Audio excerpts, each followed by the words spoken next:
Hello guys, doctor delta this side. आज हम बात करेंगे एक टॉपिक के बारे में, इसका नाम है एक्लेजिया।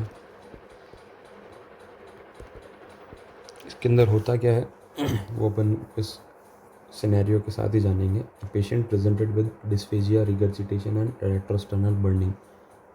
आई विल टेल यू कि ये चीज़ें हो क्यों रही है, but let's solve this mystery first. Patient presented with dysphagia, regurgitation and retrosternal burning.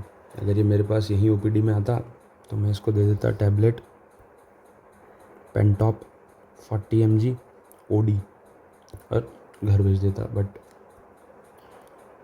Hypothetical condition है, आगे सोचना पड़ेगा। First investigation will always be upper GI endoscopy, क्योंकि डिस्फेजिया स्वेलिंग में दिक्कत आ रही है, अपर जीआई के अंदर कुछ दिक्कत है, तो अपर जीआई एंडोस्कोपी कराएंगे अपन। अगर अपर जीआई एंडोस्कोपी कराएंगे, इसके अंदर अपने को दिखेगा कि एक नैरोइंग है, नैरोइंग दिख जाएगी। अब ये अपन ने नैरोइंग देख ली है, but we have to confirm that it's not malignant. So biopsy लेंगे, बायोप्सी करी अपन ने, बायोप्सी में मैलिग्नेंसी नहीं है ये, ठीक है। Then we will now jump to the investigation of choice. As narrowing is seen, malignancy is ruled out. Investigation of choice for achalasia is esophageal manometry. Manometry means जो प्रेशर होता है उसको सेंस करेगा और वहाँ पर अलग अलग जगह पे कहाँ कहाँ कितना प्रेशर है। पेरिस्टाल्टिक मूवमेंट्स चलते रहते हैं, प्रेशर बढ़ता रहना चाहिए, घटता रहना चाहिए। बट लोअर एसोफेजियल स्फिंक्टर पे क्या होगा कि प्रेशर ऑल द टाइम बढ़ा हुआ ही रहेगा। तो कुछ ऐसा दिखेगा जब अपन एक बैरियम स्वेलो ऑर्डर करेंगे। आजकल करते नहीं है, but still they ask in competitive exams like NEET, PG, INI and some licensing exam like FMG also. ये है esophageal narrowing. It's smooth narrowing होगी यहाँ पे. It's achalasia. And there is a tapering, sudden tapering. It's CA esophagus.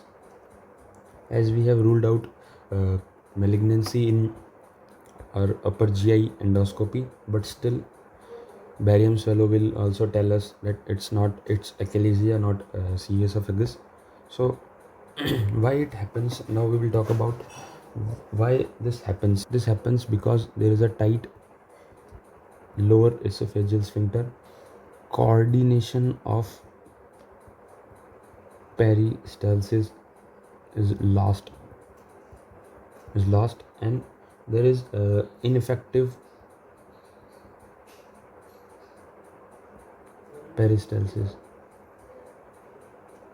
Means कॉन्टेन और peristalsis में एक फ़र्क होता है कि contractions happen in peristalsis but they give और direction to the food particles, then it is peristalsis. But only contractions are happening, it's ineffective peristalsis. और ये इसलिए भी हो सकता है because the parasympathetic ganglia near this are decreased parasympathetic ganglia. इसी की वजह से जो डिस्फेजिया होता है यहाँ पर, वो मोर टू लिक्विड्स होता है इनिशियली, देन सॉलिड, राइट। अपन बात करेंगे कि इसका तो ट्रीट करना ज़रूरी है कि नहीं है। यस, इट इज़ इम्पॉर्टेंट और necessary to treat every patient of achalasia because it is a pre malignant condition. I will tell you how it is pre-malignant, because if the food particle will stuck here, it is a chronic irritation for the esophagus, and later time it will convert in the malignant state like CE esophagus, right. It is necessary to treat every patient, right. We can treat it by medications also, like calcium channel blockers or Botox, but it is a temporary treatment. So we will jump into the surgery part. We will solve this mystery by surgery. We will do Heller's myotomy. or so many of us call it Ehlers cardiomyotomy. इसके अंदर होता क्या है? इसके अंदर होता ये है कि जो ये मसल्स हैं यहाँ पर जो ये मसल्स हैं ये प्रेशर बना करके रखती हैं. So we cut them until we don't cut the mucosa in this Ehlers cardiomyotomy, and we do a door fundoplication to prevent reflux.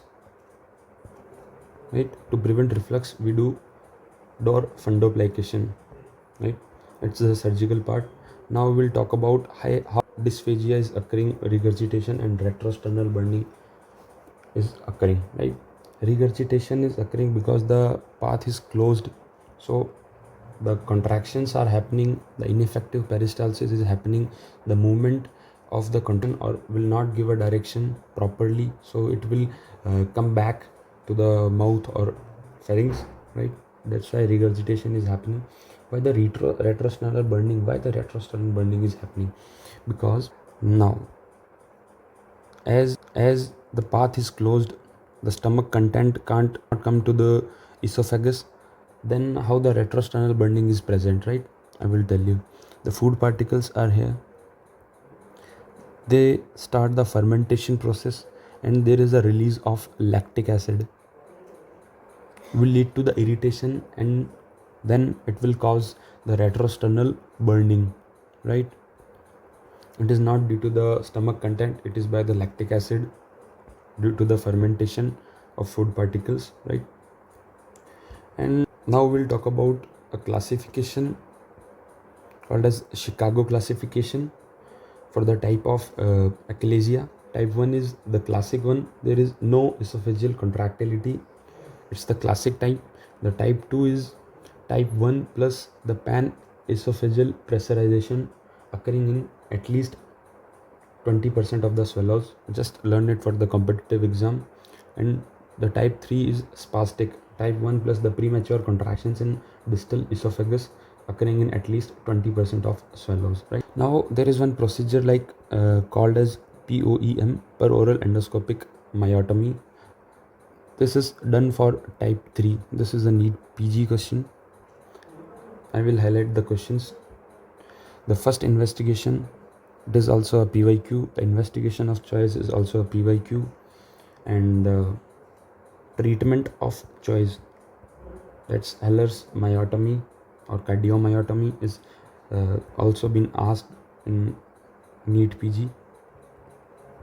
Right, and there is one scoring called as Schott severity scoring, which will decide on the basis of these three symptoms, 3 or 4 we can say. Weight loss, as the food is stuck in the esophagus, how it will be absorbed and all the things will not happen, so it will lead to weight loss. So it's called the Schott severity scoring. Okay guys, that's all. I highlighted all the important PYQs, and it's all about achalasia. Thank you guys, all the best. Do subscribe, like and share.